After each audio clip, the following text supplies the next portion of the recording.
दिसंबर 2019 में ही देश की संसद से पारित CAA को अब पूरे देश में लागू कर दिया गया है। लेकिन सवाल है कि CAA के लागू होने से भारत के आम आदमी पर क्या असर होगा।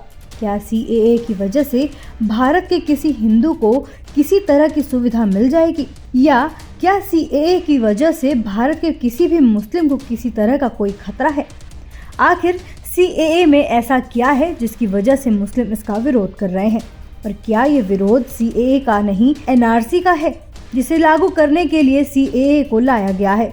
आखिर 11 मार्च 2024 को लागू हुए CAA से देश में क्या बदल गया है, आज इस पर विस्तार पर बात करते हैं। अगर CAA के असर को कोई एक लाइन में बताया जाए तो भारत में किसी भी धर्म को मानने वाले किसी भी शख्स पर इस CAA का कोई असर नहीं होगा।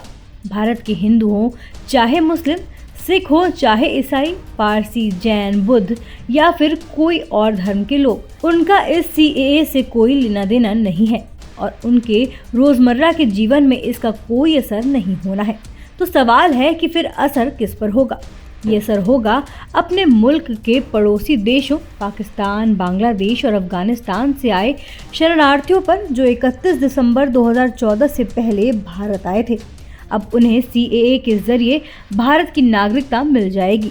लेकिन इसमें एक पेच है, और ये पेच है कि पाकिस्तान, बांग्लादेश और अफगानिस्तान से भारत आए मुस्लिमों को ये नागरिकता नहीं मिलेगी, बल्कि इन 3 देशों से जो गैर मुस्लिम यानी हिंदू, सिख, जैन, बौद्ध, पारसी और ईसाई भारत आए हैं, उन्हें ही ये इस देश की नागरिकता मिलेगी। तो मतलब साफ है कि CAA का असर किस पर होगा और किस पर नहीं, क्योंकि हम और आप और हमारे पूर्वज सदियों से इस देश में ही रहते आए हैं और हम यहीं के नागरिक हैं, तो हमारे ऊपर इसका कोई असर नहीं होगा। बस जहां असर आना है वो ये होगा कि इस देश की आबादी में थोड़ा और इजाफा हो जाएगा, क्योंकि इन पड़ोसी देशों से जो शरणार्थी आए हैं अब वो भी इस देश के नागरिक हो जाएंगे और इस देश की जनसंख्या में उनकी भी गिनती की जाएगी।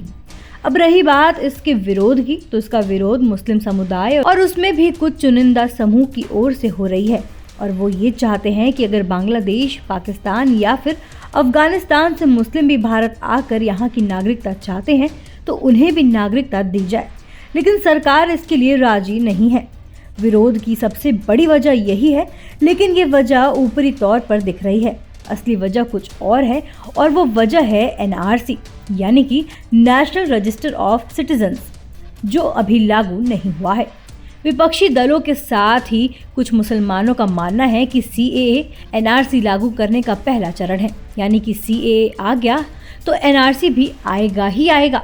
NCR से पहले आएगा NPR यानी कि नेशनल पॉपुलेशन रजिस्टर। ये सरकार का एक दस्तावेज है जिसमें देश के सभी लोगों का नाम शामिल होता है। ये बताता है कि किस गांव में, किस जिले में, किस राज्य में और इस पूरे देश में कितने लोग हैं। नेशनल पॉपुलेशन रजिस्टर में उन लोगों का नाम शामिल किया जाता है जो किसी जगह पर पिछले 6 महीने या उससे ज्यादा वक्त से रह रहे हैं। इसके अलावा उन लोगों का भी नाम शामिल किया जाता है जो उस क्षेत्र में अगले 6 महीने या उससे ज्यादा वक्त तक रहने वाले हैं। इसमें अपने देश के नागरिकों के साथ ही उन विदेशी लोगों का भी नाम शामिल होता है जो किसी गांव, कस्बे या शहर में पिछले 6 महीने से रह रहे हैं या फिर अगले 6 महीने तक रहने वाले हैं। इसकी शुरुआत हुई थी 2010 में। 2011 की होने वाली जनगणना के साथ साथ इस रजिस्टर को भी बनाया गया था।